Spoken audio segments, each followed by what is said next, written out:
अवधूत चिंतन श्री गुरुदेव दत्त श्री स्वामी समर्थ महाराज की जय। स्वामी दत्त सेवा या चॅनलवर तुम्हा सर्वांचे खूप खूप स्वागत। तुम्हा सर्वांचं आरोग्य उत्तमच राहू दे, राहिलेलं आयुष्य आरोग्यदायी जाऊ दे, तुम्हा सगळ्यांना दीर्घायुष्य मिळू दे अशी मी स्वामी चरणी प्रार्थना करते। माझ्या व्हिडिओला सुरुवात करते। बघा, अधिक महिना म्हणता म्हणता संपलेला आहे।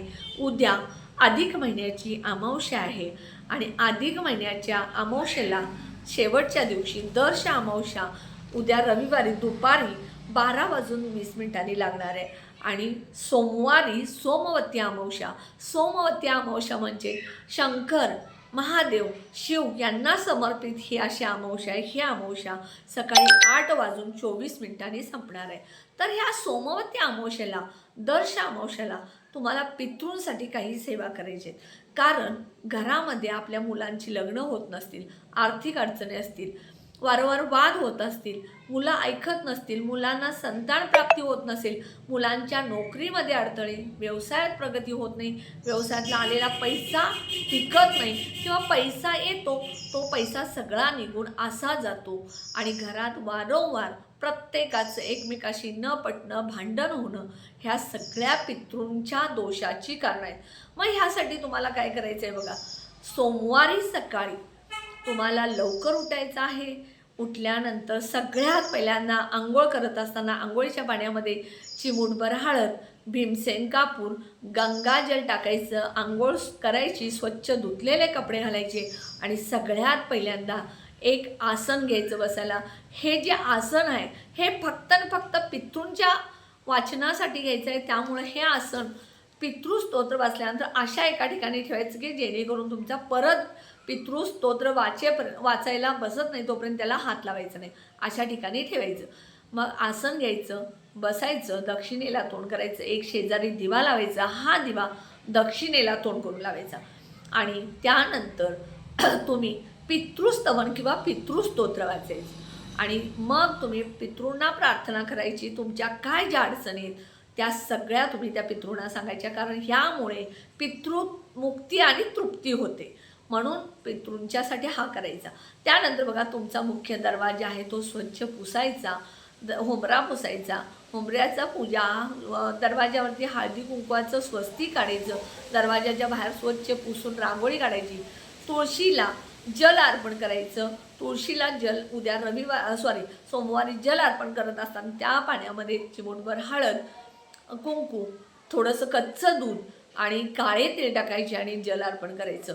त्यानंतर सूर्याला सुद्धा सोमवारी सोमवती अमावस्येला जल अर्पण करायचं। हे जल अर्पण करत असताना तांब्याचाच तांब्या वापरायचा, लाल फूल, अखंड तांदूळ, हळदी कुंकू, काळे तीळ, थोडेसे कच्चं दूध टाकायचं, सूर्याला जल अर्पण करायचं आणि त्यानंतर सूर्याचं स्तोत्र म्हणायचं। त्यानंतर बघा, तुमच्या घरातली मुख्य जे देवघर आहे त्या देवघराची पूजा करायची।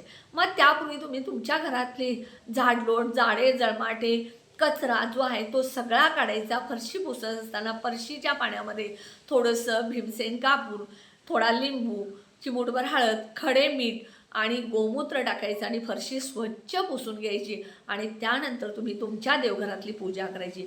मग देवघरातली पूजा करत असताना सगळ्यात पहिल्यांदा सगळे तुमचे जे देव आहेत त्यांना पंचामृतनं अभिषेक करायचा। काय करायचं, सगळे देव एका ताटामध्ये काढायचे, देव पाण्याने स्वच्छ धुवून घ्यायचे, एका वाटीमध्ये पंचामृत तयार करायचं। पंचामृतमध्ये कच्चं दूध, दही, मध, साखर आणि तूप टाकायचं आणि पंचामृतनं प्रत्येक देवाला 5-5 चमचे, 5-5 पळी का असेना तुम्ही अभिषेक घालायचा। परत पाण्याने स्वच्छ धुवायचे देव आणि प्रत्येक देवाला त्यांच्या त्यांच्या जागी ठेवायचे आणि त्यानंतर तुम्ही अगरबत्ती, धूप, दीप जे काय ते दाखवायचं आणि दही भाताचा नैवेद्य दाखवायला विसरू नका। महाराजांना साखरेचा आणि माता लक्ष्मी असेल, कुलदैवत असेल, कुलदेवी असेल, ह्यांना दही भाताचा नैवेद्य नक्की दाखवायचा। त्यानंतर बघा, तुम्ही कावळ्याला घास घालायचा आहे। त्यानंतर कावळ्याला दुपारी 12 वाजता तुम्ही न चुकता दही भाताचा घास ठेवायचा आहे। किड्यांना, मुंग्यांना तुम्ही साखर, रवा हे टाकायचं आहे आणि माशांना कणिक मळायची, कणकेचे छोटे छोटे गोळे करायचे आणि हे कणकेचे गोळे तुम्ही माशांना कुठल्याही एखाद्या विहिरी, नदीच्या ठिकाणी तुम्ही हे गोळे टाकून यायचं। काय होतं, आपण ज्या आई वडील असू द्यात, आजी आजोबा असू द्यात, तुमच्यापासूनच्या पूर्वीच्या 7 पिढ्यांचं तुम्ही जे काय खात असता, प्लॉट असेल, शेती असेल, घर असेल, त्यांचे पैसे असतील, सोनं नाणं असेल, त्या सगळ्यातला तुम्ही हिस्सा खात असता. आणि आपण काय करतो बघा, आई वडील असू द्यात, आजी आजोबा असू द्यात, ते गेल्यानंतर तुम्ही 10वं 12वं करता आणि 3 वर्ष श्राद्ध करता आणि त्याच्यानंतर तुम्ही त्यांना पूर्ण विसरून जाता. पण त्यांच्या स्मरणार्थ जर ह्या गोष्टी सतत तुम्ही करत राहिला तर त्यांना वाटतं की आपल्यानंतर आपली आठवण काढणारे आपले जे नातवंड, मुलं, सुना जे काय आहेत त्या आहेत आणि त्यामुळं त्यांचा आशीर्वाद आपल्याला मिळत असतो. म्हणून ह्या गोष्टी करायच्या. त्यानंतर बघा, गरिबांना जास्तीत जास्त दान करायचं.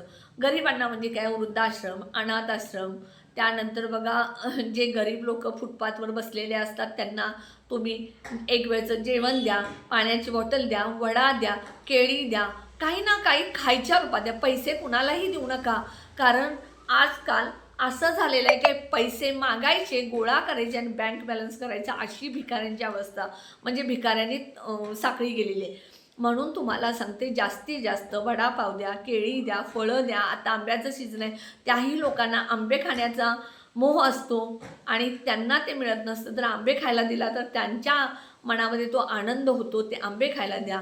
त्यानंतर बघा, फुटपाथवरच्या लोकांना झोपायला आता पावसाळ्यात त्यांची अडचण असते तर रेनकोट द्या, छत्री द्या, चप्पल द्या. अशा गोष्टी द्या की जेणेकरून त्यांची गरज भागेल, त्यांचा आत्मा तृप्त होईल, त्यांना आनंद होईल. असं तुमच्या घरामध्ये एखादी कामवाली असेल, त्या कामवालीला सुद्धा तुम्ही त्या दिवशी हळदी कुंकू, ओटी द्या किंवा खायला पोटभर घाला. ह्या गोष्टी जर तुम्ही केला तर सगळे तुमचे पितृदोष दूर होतील. आणि सगळ्यात महत्त्वाचं, संध्याकाळी उद्या दुपारी रविवारी अमावस्या लागणार आहे, त्यामुळे उद्या संध्याकाळी जरी तुम्ही हा दिवा लावला तरी चालेल किंवा परवा दिवशी सोमवती अमावस्याला संध्याकाळी दिवा लावला तरी चालेल. एक कणकेचा दिवा बनवायचा. कणिक घ्यायची, कणकेमध्ये चिमूटभर हळद टाकायची, मीठ बिलकुल टाकायचं नाही, कणिक घट्ट मळायची आणि त्या कणकेचा एक दिवा बनवायचा. हा दिवा जो आहे, ह्या दिव्यामध्ये कलाव्याच्या 2 वातीचा 1 वात करायचा. कलाव्याचा जो दोरा मिळतो बघा मंदिराच्या बाहेर लाल पिवळा, त्या दोऱ्याच्या 2 वाती करायच्या आणि त्यामध्ये शक्य असेल तर तिळाचं, मोहरीचं तेल असेल तर टाका, नसेल तर तुमच्याकडं जे तेल आहे ते तेल टाकायचं आणि घराच्या बाहेर दक्षिण दिशेला तोंड करून हा दिवा प्रज्वलित करायचा. हा पितृंच्या स्मरणार्थ दिवा आहे. म्हणजे पितृंच्या आयुष्यात ज्या काय अंधार आहे, त्यांच्या वाटा अंधारमय आहेत, त्या सगळ्या ह्या दिव्यानं प्रकाशमय होतील आणि त्यांना मुक्ती मिळेल.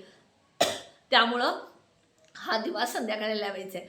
आणि ह्या दिव्याच्या खाली तुम्हाला आसन द्यायचं आहे. आसन म्हणजे काय, दिवा ठेवत असताना दिव्याच्या खाली थोडेसे चिमूटभर तांदूळ किंवा थोड्या फुलाच्या पाकळ्या ठेवायच्या किंवा एखादी स्टीलची डिश ठेवायची. दिवा कधीच असा कोणत्याही मंदिरात, आपल्या देवघरात किंवा कुठेही ठेवायचं नाही. फक्त धरणी मातेला ज्या वेळेला तुम्ही दिवा समर्पित करत असता तेव्हा फक्त दिवा तसा ठेवायचा.